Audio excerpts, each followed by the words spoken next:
Cześć, z tej strony Krzysiek, witam na kanale Mącz przy garach. Dzisiaj przychodzę do Was z prostym przepisem, który wypełni Wasze domy przyjemnym aromatem migdałów. Tym razem przygotujemy ciasto migdałowe na kruchym spodzie, a jego słodycz przełamiemy lekko kwaskową konfiturą malinową. Jak zawsze zachęcam do zostawienia łapki w górę i subskrypcji. Przy okazji dajcie znać, jakie są Wasze ulubione desery z migdałami. Zapraszam Was na film i biorę się do roboty. Przygotowanie naszego ciasta zaczynam od kruchego spodu. Do dużej miski przesypuję 225 g mąki pszennej, u mnie typ 500, 75 g drobnego białego cukru, pół łyżeczki proszku do pieczenia i niewielką szczyptę soli. Składniki suche krótko mieszam przy pomocy rózgi tylko do równego rozprowadzenia dodatków w mące. Jeśli chcecie, możecie pominąć proszek do pieczenia, ale jego dodatek da Wam pulchniejszy spód. Po wymieszaniu składników suchych dodaję do nich 150 g zimnego, pokrojonego w małą kostkę masła. Tłuszcz wcieram w mąkę palcami do uzyskania konsystencji mokrego piasku lub jak kto woli ciasta na kruszonkę, czyli do momentu, w którym mogę formować duże grudy.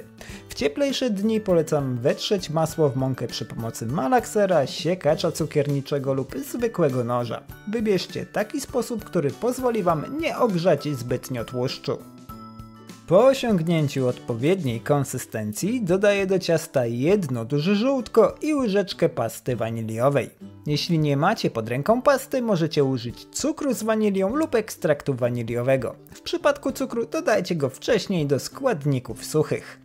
Zawartość naczynia krótko mieszam drewnianą łyżką, tylko do chwili kiedy mąka wchłonie większość wilgoci, a następnie wyrabiam dłonią do uzyskania zwartego w miarę jednolitego ciasta. Nie zajmuje to dużo czasu, więc nie przekładam ciasta na blat, ale jeśli tak będzie Wam wygodniej, proszę bardzo, około minuta wyrabiania na blacie powinna wystarczyć. Po odpowiednim wyrobieniu ciasta rwę je w małe kawałki i przekładam do wyłożonej papierem do pieczenia blaszki o wymiarach 18 na 28 cm. Ciasto staram się rozłożyć najrówniej jak to tylko możliwe, a następnie ugniatam je, tworząc w ten sposób dosyć gruby, równy spód. Po szczelnym wyklejeniu całego dna blaszki gęsto nakłuwam blat widelcem, tworząc w ten sposób otwory, przez które będzie mogła uciekać para. Dzięki temu ciasto nie będzie pękać w trakcie podpiekania.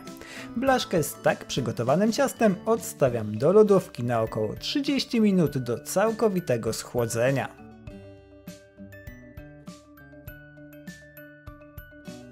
Po tym czasie ciasto ląduje w piekarniku rozgrzanym do 180 stopni Celsjusza w funkcji góra-dół na około 10 minut do chwili kiedy nabierze lekkiego złotego koloru. Na tym etapie spód nie musi być całkowicie wypieczony. Po 10 minutach wyjmuję blachę z piekarnika i odstawiam do wystudzenia na czas przygotowania warstwy migdałowej.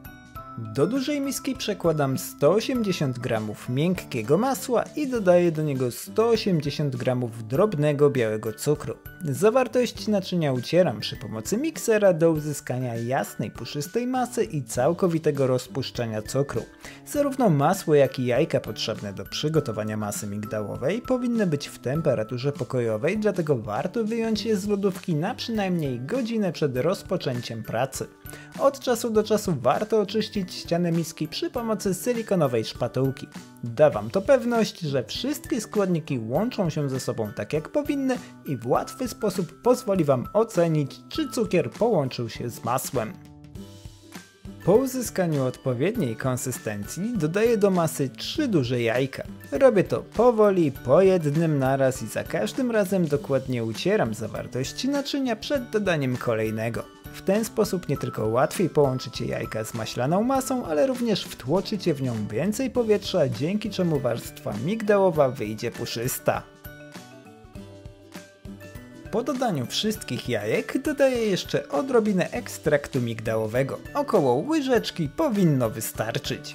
Krótko mieszam masę tylko do rozprowadzenia ekstraktu, a następnie odstawiam mikser. Na tym etapie masa może wyglądać jakby się rozwarstwiała. Jest to normalne i po dodaniu migdałów efekt ten powinien w dużej mierze ustąpić.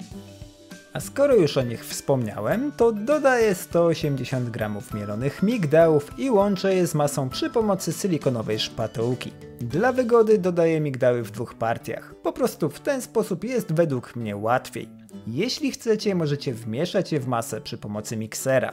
W tym wypadku nie ma ryzyka przemieszania ciasta, więc wybierzcie metodę, która bardziej Wam odpowiada.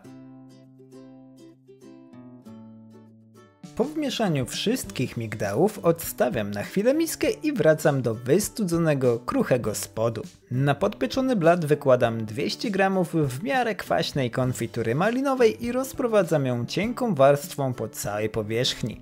Jeśli nie macie pod ręką konfitury malinowej, możecie użyć śliwkowej lub wiśniowej, sprawdzą się równie dobrze. Tak naprawdę zadziała każda, która przełamie słodycz warstwy migdałowej. Na konfiturę wykładam masę migdałową, a następnie rozprowadzam ją przy pomocy silikonowej szpatułki po całej powierzchni najrówniej jak to tylko możliwe. Warto się do tego przyłożyć, im dokładniej to zrobicie, tym lepiej będzie wyglądać gotowe ciasto. Na końcu posypuję całość odrobiną płatków migdałowych. W moim wypadku wyszło ich 40 g, ale ich ilość będzie zależeć tylko i wyłącznie od Waszych preferencji. Tak przygotowane ciasto trafia do piekarnika rozgrzanego do 180 stopni Celsjusza w funkcji góra-dół na około 40 minut do chwili, kiedy wykałaczka wbita w najgrubsze miejsce ciasta wyjdzie czysta. Przez dużą ilość cukru i tłuszczu masa szybko zacznie nabierać koloru, dlatego po około 20-30 minutach warto przykryć górę kawałkiem folii aluminiowej lub papieru do pieczenia. Po upływie 40 minut wyciągam ciasto z piekarnika i odstawiam w blaszce do całkowitego wystudzenia. Około godzinka lub dwie powinny wystarczyć. I to tyle. Ciasto jest gotowe do podania. W ramach ozdoby można posypać je jeszcze cukrem pudrem, ale ja ten krok pomijam. Migdały sprawdzają się w tej roli równie świetnie. Maślany, lekko waniliowy spód idealnie pasuje do aromatycznej góry, która pieści podniebienie przyjemnym smakiem migdałów. Słodycz obu tych warstw przełamana jest lekko kwaskowym smakiem konfitury, a płatki migdałów nie tylko zdobią ciasto, ale też przyjemnie chrupią pod zębami. Dajcie znać, czy przepis Wam się spodobał, życzę Wam smacznego i do zobaczenia w kolejnym filmie. Cześć!